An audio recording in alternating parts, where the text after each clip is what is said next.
Ladies and gentlemen, we're going to take a few calls for Bob Chapman. Specific questions on the economy or the New World Order's activities. He can speak on a wide range of subjects. 1-800-259-9231. 800-259-9231. His website is theinternationalforecaster.com. Our websites, of course, are Infowars.com and PrisonPlanet.tv.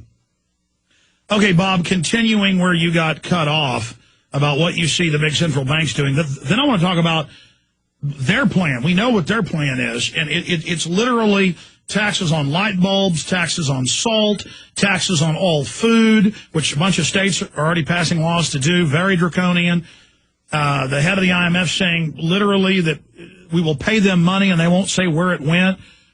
Just like Congress asking the Federal Reserve, where's the money? And they say, we're not going to tell you. I mean, this is so incredibly transparent that it's illegal. It's like the Senate saying we don't need the House to pass our version. For the first 230 years of the nation, it was illegal. It is illegal.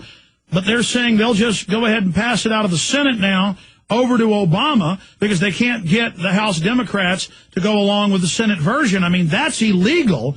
And my whole point is this is so lawless, Bob, having school districts everywhere admit they're giving the kids free laptops that taxpayers paid for and then watching them in their bedrooms and their parents. I mean, that's a no-brainer, but then you and I are called conspiracy theorists.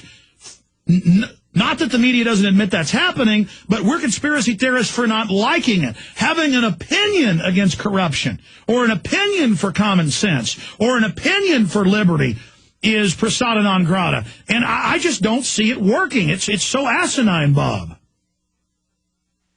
Yeah, but, you know, desperate people do desperate things.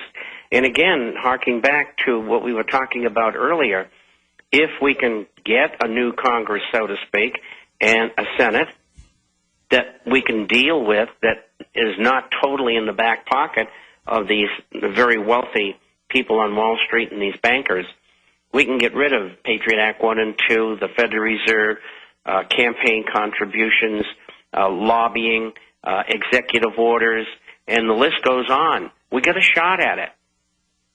And it's our only shot. And we have to, during this period of time between now and the beginning of November, we have to have an all-out war on getting that message out to the people of the world, never mind America.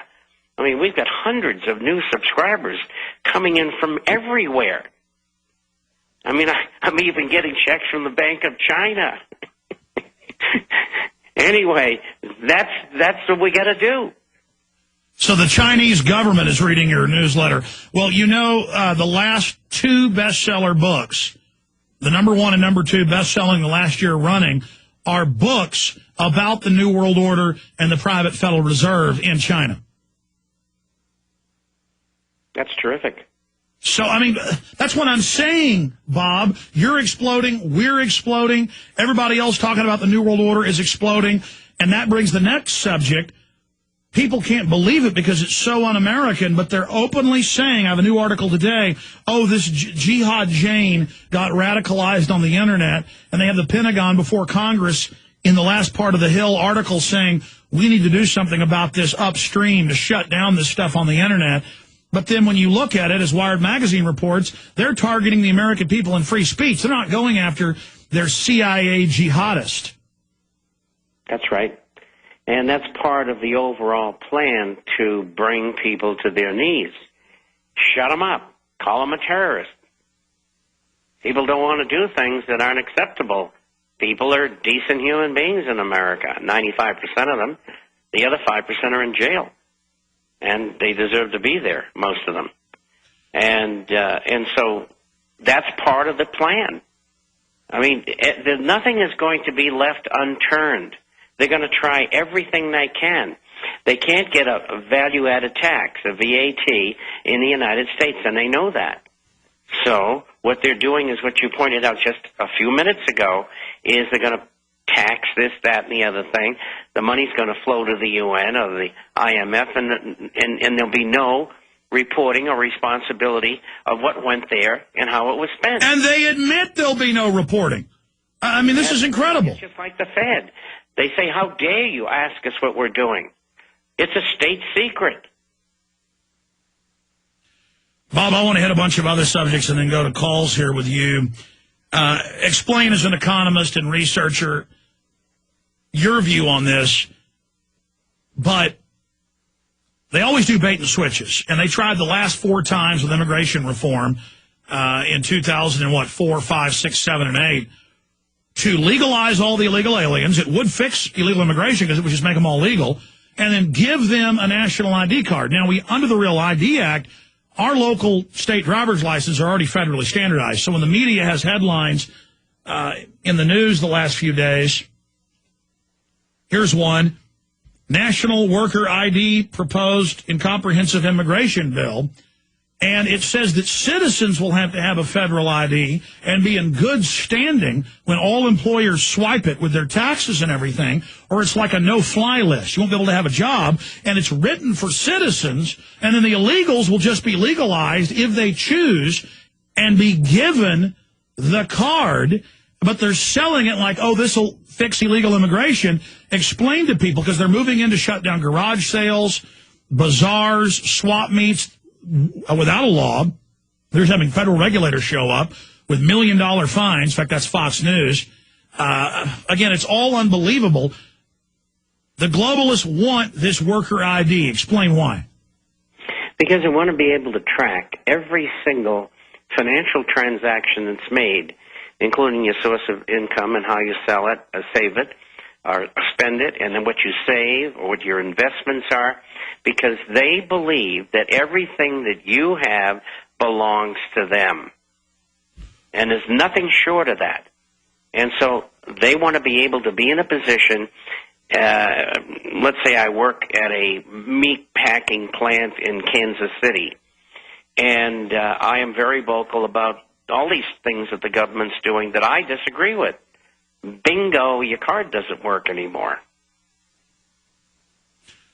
And they're saying that that's what they're going to do. I mean, we go back a decade ago when the Department of Commerce said they want to tax everything that they say isn't good for you. And they sell it as, oh, the healthcare costs are too high. We're going to run your life. We're going to tax French fries, ice cream, beef, salt, soft drinks, then all sugar drinks, then orange juice. And we're going to go in and raid businesses that don't take your information and your data, and through the national ID card, they're going to make you swipe the card to track what you're eating, what you're doing. They're now admitting that this is the plan. I want to play a clip from New York television where they're openly saying they're going to tell restaurants what they can and can't serve, and then if you add any salt, and then I have another article where all over the country, people buy their liquor license, they pay the liquor tax, they pay the tax on the alcohol, it's totally legal, and they're using a 1933 law, and they SWAT team raid them and seize the money and all the alcohol, and this is happening all over the country. Again, citizens doing nothing wrong with ancient laws that weren't ever even enforced, no one even knows about, are being SWAT teamed, but meanwhile the illegal aliens are above the law, and they're going to give you $1,000 fine if they think, they're going to have inspectors that test it, that you've added salt to your food. Here it is. It's yet another assault on salt. A bill introduced by Brooklyn Assemblyman Felix Ortiz would ban the use of salt in every dish, in every drink, on every plate, in every restaurant, in every single part of New York State. Diners would still be able to add salt to their food on their own once it gets to the table.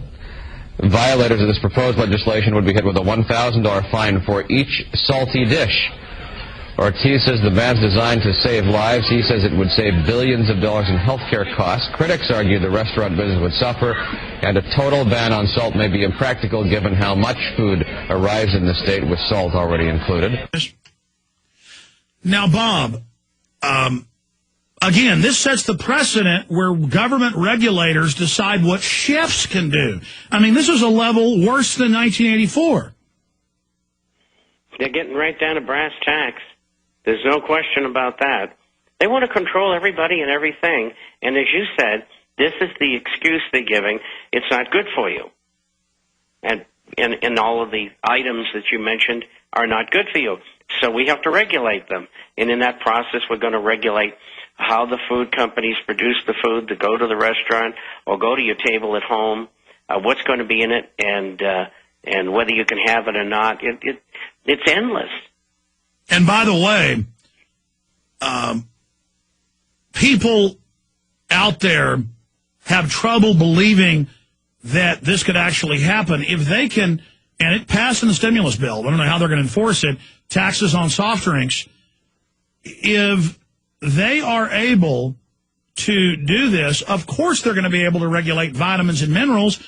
What many countries in Europe and now Canada have announced that without even having a law in Canada, they announced 2 weeks ago, you just can't have over-the-counter vitamins and minerals now. We're just not allowing it. I mean, this is so draconian.